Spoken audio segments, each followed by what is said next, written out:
Dans cette vidéo, vous allez voir une personne qui confond un retour écran avec un objectif. Cette personne, c'est lui. Voilà, c'est tout, c'était juste pour lui foutre de la honte. Maintenant, bon visionnage. Ok, salut tout le monde. Alors aujourd'hui, on se retrouve avec un invité, c'est un ami à moi qui s'appelle Monsieur Beagle. Vous avez dû sans doute le voir dans les commentaires, il fait le con. Si. Et du coup, dans cette vidéo, on va expliquer des choses sur la 3D, que ce soit pour vous lancer, ce qu'il y a de mieux pour vous si vous voulez faire une école ou pas. En gros, on va parler de 3D, donc si vous connaissez déjà la 3D, ça peut être sympa parce qu'on va faire des débats, et si vous connaissez pas, ça peut être sympa aussi parce qu'on va vous apprendre des choses. Donc c'est une vidéo à but pédagogique. Donc là, on va commencer tout de suite avec des questions, et donc on va chacun exprimer son avis. Parce que ce qui est cool en fait, c'est qu'on n'a pas du tout le même avis sur la plupart des sujets. Donc c'est parti pour les questions. Pour la première question, faut-il travailler en autodidacte ou aller dans une école? Monsieur Beagle, je te laisse commencer. Moi je pense que ça dépend de la personne. Personnellement, pour moi, je préfère aller dans une école. Je pense que ça facilite certaines personnes à se canaliser et à savoir ce qu'on fait dans un domaine qui est parfois très large et où du coup on peut facilement se perdre et ne plus savoir où donner de la tête. Moi j'ai déjà fait une vidéo sur ça du coup, et moi je trouve que les écoles, ça peut être bien pour les personnes qui n'y connaissent rien et qui se lancent en mode ouais voilà, mais qui se lancent en mode c'est quoi les effets spéciaux, je veux apprendre, et qui n'ont aucune connaissance de ça. Et aussi ça peut être bien pour les gens qui veulent du contact, parce que moi je trouve que le programme des écoles en France est ridicule. Je sors d'une école et c'était ridicule.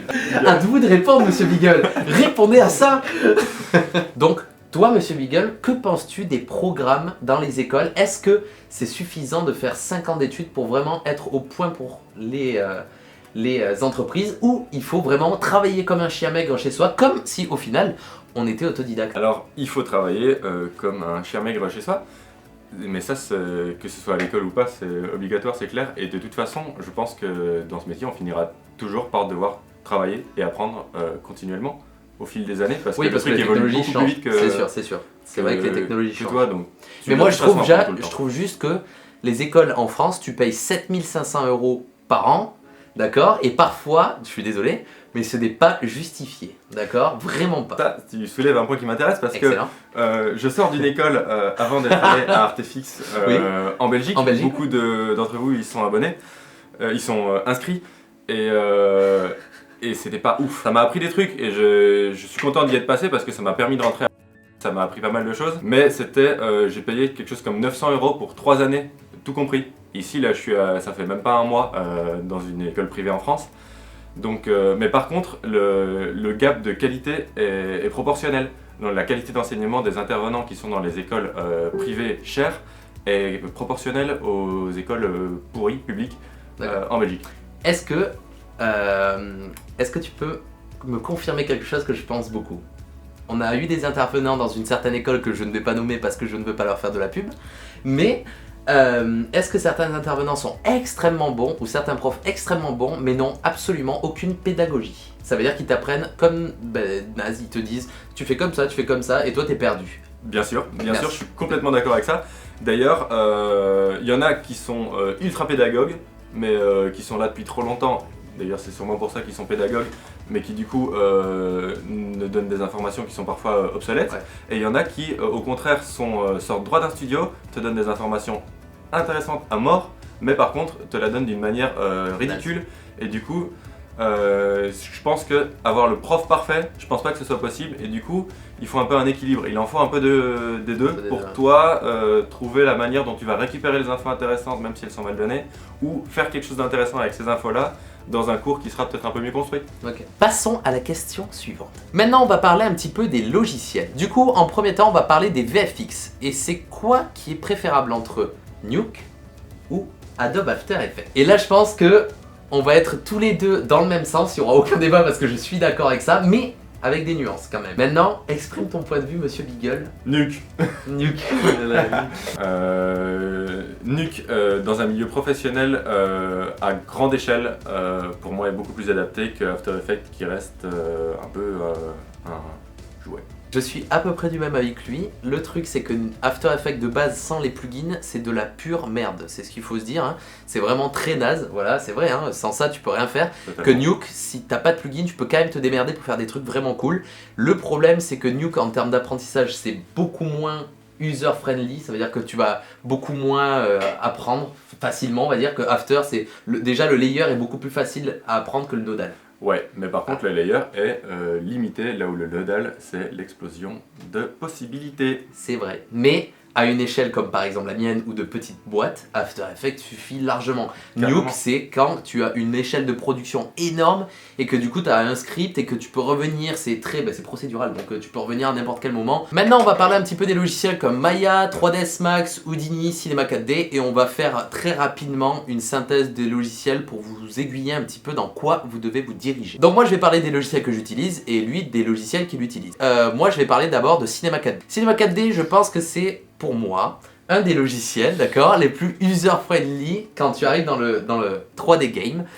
Et Cinema 4D, c'est pour moi un logiciel de motion designer. C'est pas du tout un logiciel d'effets spéciaux. Ne faites pas d'effets spéciaux sur ce logiciel.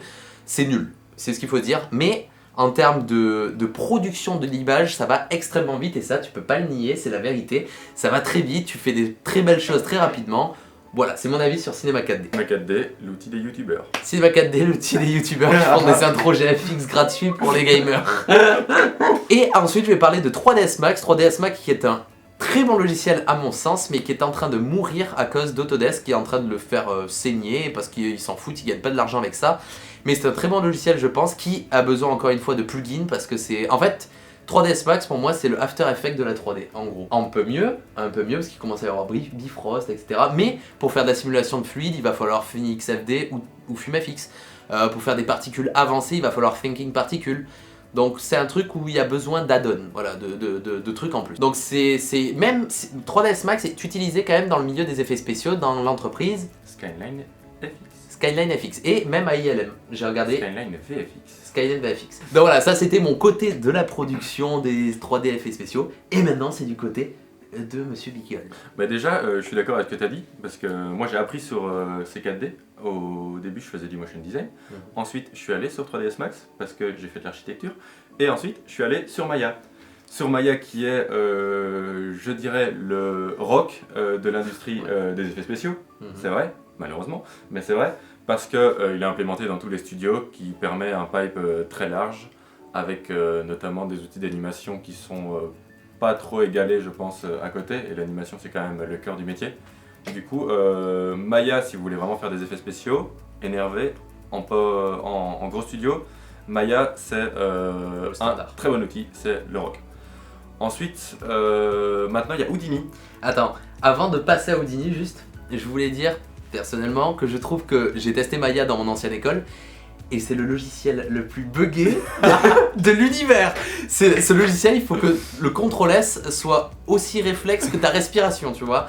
Genre, il faut que ça devienne machinal, tu vois, et avoue que c'est vrai, c'est un logiciel pas du tout fiable en termes de fiabilité. Bon bref, passez à Houdini, Monsieur Beagle. Alors du coup pour Houdini, Houdini est encore très utilisé, enfin est très utilisé pour tout ce qui est FX parce que c'est sa fonction première et il est incroyable à ce niveau-là. Après il y a moyen de prendre Houdini d'un autre point de vue, notamment pour la modée procédurale. Houdini et SideFX du coup qu'ils développent, ils sont incroyables. Genre ils font des innovations, eux ils poussent là où Autodesk chaque année, cool. C'est de la merde. Enfin, ils sont à chaque mise à jour de 3ds Max par exemple, c'est une blague. Tout le monde se fout de leur gueule parce qu'il n'y a jamais rien de nouveau quoi. Maya, ils ont rajouté une nouvelle balle de foot en preset. C'est de la merde. Ouais, c'est ça, c'est trop naze. Ils ont enlevé les trucs qui étaient utiles, genre pour débugger. Ouais, non mais full nul. Autodesk, gros zéro. Désolé. Par contre, SideFX qui développe Houdini, incroyable. À chaque fois, leur liste d'updates est comme ça. C'est vraiment une super boîte. Et du coup, leur logiciel Houdini commence à prendre un level de ouf. Donc, si on veut être un peu précurseur, je pense que c'est un très très bon logiciel à apprendre en premier choix. Et ensuite, il y a un petit dernier logiciel gratuit. Donc, c'est un logiciel gratuit pour faire de la 3D. Et ça, c'est plutôt cool. Pour commencer, franchement, c'est Blender. Blender qui est complètement fou. À chaque mise à jour, il fait partie un peu de la même trempe que SideFX. Ça veut dire qu'à chaque update, il y a des trucs de fou qui se rajoutent. Maintenant, récemment, c'est devenu même un logiciel d'animation 2D. Tu peux faire de l'anime 2D directement dans le logiciel. Enfin, il y a plein de trucs de fou.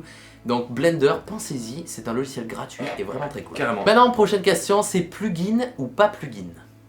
Je te laisse convaincre parce que c'est toi qui es anti-plugin à gogo. Alors, à quand une vidéo de Atom sans plugin? Jamais. Pourquoi? Alors d'abord, je vais expliquer pourquoi moi j'adore les plugins parce que tout simplement ça accélère les tâches qui mettent d'habitude beaucoup plus de temps. C'est-à-dire que par exemple faire une aberration chromatique, on peut faire une aberration chromatique juste avec un slider alors que non, il faut faire 3 layers du même layer avec des couches RVB, les décaler, c'est un bordel sans nom. Donc moi pour moi, le plugin, c'est la rapidité et le gain de temps considérable. Ensuite, il y a des mauvais côtés qui va vous expliquer. Voilà, le plugin pour l'apprentissage, c'est de la merde. Parce que tu comprends pas chaque tâche qui est opérée par le plugin. Du coup, pour faire une aberration chromatique, par exemple, fais ton aberration chromatique, scripte un petit truc en Python, gratuit, tu fais un petit bouton et pouf, tu as ton aberration chromatique à chaque fois à la même vitesse, mais au moins tu as compris comment tu l'as fait. Et les plugins aussi en production, c'est de la merde parce que, par exemple, si quelqu'un d'autre sur son PC n'a pas le même plugin que toi, ben forcément il y aura des choses qui vont pas marcher parce que forcément si toi tu l'as et lui il l'a pas, ben ouf, ça marche pas. Donc voilà, c'était les deux avis, c'est à la fois bien mais pas bien, mais plutôt pas bien, mais bon, c'est quand même cool. Une question que vous pourriez vous poser aussi, c'est dans quel type de projet vous voulez travailler plus tard. Donc par exemple de la série, du motion design, du film. Moi ce qu'il faut savoir c'est que par exemple les films, je trouve que les films comme par exemple Hollywood, Marvel, etc. Je trouve comme point de vue artistique et etc. en termes de créativité et liberté, c'est assez fermé. Donc je pense que dans le film, il va falloir que vous sachiez que si vous aimez travailler, que vous voulez travailler dans les films, il va y avoir un mec au-dessus de vous qui va dire fais ça, et toi tu dis non mais ce sera mieux comme ça, non mais ferme ta gueule, c'est comme ça. Tu seras un maillon dans une chaîne. énorme chaîne, voilà. Par contre, c'est des trucs avec des gros budgets. Du coup, tu travailles sur le produit fini sur lequel tu as travaillé, même si tu as fait qu'une petite partie, des boîtes, Ouais. en général. C'est vrai. Donc ça, c'est un peu le pour et le contre des films, je crois. Après, il y a le motion design, par exemple. Motion design c'est super bien parce qu'en général le motion design ça se travaille à fond en tant que freelance, en plus grande partie, et du coup on peut vraiment ramener sa patte. On a parfois des directions artistiques qui nous ordonnent des choses, mais il y a quand même quelque chose de plus créatif dans ça, je trouve personnellement. Donc voilà, c'est cool. Et les pubs aussi, les pubs ont une recherche créative beaucoup plus puissante que par exemple les films. Les pubs essayent tout le temps d'être innovants, etc. Donc, et en plus, dans les pubs, on travaille en général à une petite échelle, dans des petites boîtes, assez intéressant. Donc ça, en fonction de toi, ce que tu veux, et en fonction de ce que tu veux produire au final. Donc d'un côté, dans les films, tu auras une certaine dépendance de quelqu'un dans ce que tu vas faire, et d'un autre côté aussi, ailleurs, par exemple la pub ou le motion design, tu peux avoir une certaine créativité. Alors, dans le domaine des effets spéciaux, du coup, on peut aussi être un spécialiste ou un généraliste. C'est deux termes qu'on entend tout le temps, et on peut se demander qu'est-ce qui est le mieux. Moi, j'ai expliqué le terme spécialiste. Spécialiste, en fait, c'est quand littéralement tu te spécialises dans une tâche. Par exemple, les FX artistes vont se concentrer sur, par exemple, et encore une fois, dans FX artistes, il y aura les artistes fumés, pyro, et les artistes, par exemple, liquides. Donc, tu vas pouvoir. Il y a plein de petites branches, et du coup, c'est spécialiste, c'est aller dans une branche, peut aller dans une branche et être dans une autre branche et être le meilleur dans ça. En gros, c'est on fait appel à toi dans une production. Parce que tu es très très bon dans un domaine, mais les autres non et sont réservés à quelqu'un d'autre. C'est quelque chose qui est très demandé dans les gros studios, par exemple. Dans les gros studios, c'est très départementalisé, on vient d'en parler avec les maillons. Donc, pour les gros studios, Chaque maillon a sa spécialité. spécialiste. Dans les petits studios, justement, on peut rechercher plus du généraliste. Donc le généraliste, c'est quelqu'un qui n'est pas aussi performant qu'un spécialiste dans un domaine précis, mais qui par contre est capable de toucher à tout. Donc d'où le terme généraliste. En France, par exemple, on recherche un peu plus le profil de généraliste, même dans les boîtes à Paris. Mais encore, j'ai eu l'occasion d'aller dans plusieurs boîtes à Paris qui avaient un discours très différent. Certaines disent que le généraliste doit être très bon dans tout, justement, pour être un vrai généraliste. D'autres disent que le généraliste doit être juste touche à tout, mais ne pas forcément être excellent dans un domaine, parce que là, il prendrait un spécialiste. Voilà, donc maintenant vous avez donc les deux côtés, donc entre spécialiste et généraliste, c'est à vous de choisir. Maintenant on va aborder deux termes, ça va être technicien ou artiste. Dans le milieu des effets spéciaux, il y a pas mal de termes comme ça, en fait. Il y a beaucoup de gens qui sont soit techniciens, soit artistes, et c'est quoi la différence des deux? Moi, je vais parler du côté artiste parce que je me sens un peu plus comme ça que technicien, et je vais vous expliquer pourquoi. Moi, dans mon ancienne école d'effets spéciaux, on me considérait comme un technicien, alors que je ne le suis pas du tout. Je n'aime pas ça, je préfère plutôt le côté artistique que le côté technicien. Donc déjà, c'est là où on voit que mon école d'effets spéciaux s'était trompée sur mon profil, ce qui montre que c'était une très bonne école d'effets spéciaux. Donc le côté artistique, c'est le genre de personne qui qui sont par exemple la direction artistique, c'est les gens qui réfléchissent à tout. Par exemple, on a une lumière ici, une lumière là, on va rechercher en fait littéralement l'esthétisme du plan, l'esthétisme d'un FX, l'esthétisme de tout. Et l'artiste en fait c'est exactement comme son nom l'indique, c'est le mec qui va se concentrer sur ça. A contrario, le TD, donc Technical Director, est quelqu'un qui va peut-être être plus apte à se concentrer sur la façon dont l'image va être produite. Du coup, le technicien, lui, il va être beaucoup plus à l'aise avec les logiciels, il va parfois, voilà, exactement. Un bon technicien peut parfois savoir coder et c'est une grosse valeur aussi dans la société parce que dans les sociétés il y a des informaticiens qui sont là pour mettre en place des outils, des plugins internes au studio et du coup un technicien va avoir le dialogue plus facile avec eux, va pouvoir, si tu sais scripter, ils vont te donner une solution. Tu vas pouvoir exposer ton problème, tu vas pouvoir communiquer avec eux. Là où un artiste va parfois être moins à l'aise dans la communication, mais par contre va apporter quelque chose de plus... L'artiste en fait va se servir de ce qu'a fait le technicien. En gros, c'est assez complémentaire. Franchement, tu peux pas être, il peut pas y avoir que des artistes, il peut pas y avoir que des techniciens, c'est vraiment quelque chose de complémentaire. Après, tu dois trouver ta voie là-dedans en fonction de ce que tu sais faire déjà. Moi par exemple, j'ai vraiment pas un profil artistique, j'ai pas le regard, même j'essaye de le travailler, mais j'ai pas le regard assez fin pour prendre des choix là où Atom par exemple va avoir quelque chose de juste au résultat.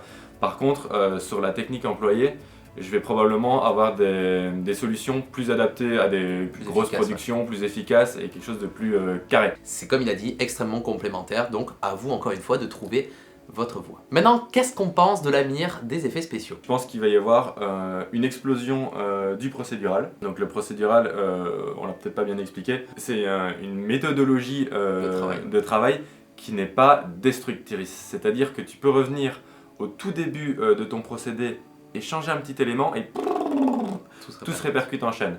Là où une méthodologie destructrice, justement, ça va pas marcher. Du coup, c'est quelque chose qui est vraiment en train d'exploser en ce moment, notamment grâce à Houdini et au système nodal. Et donc je prévois une explosion du système procédural et notamment du coup d'Houdini. Moi, ce que je prévois aussi, c'est la carte graphique. La carte graphique parce que jusqu'à présent on travaillait avec le processeur, donc tout était calculé grâce au processeur, que ce soit les simulations, les rendus, tout. Donc ça c'est pas si vieux que ça, c'est toujours en cours, mais là la technologie qui commence à arriver, donc c'est les puissances des cartes graphiques avec les 1080, les 2080, etc. Et on commence à...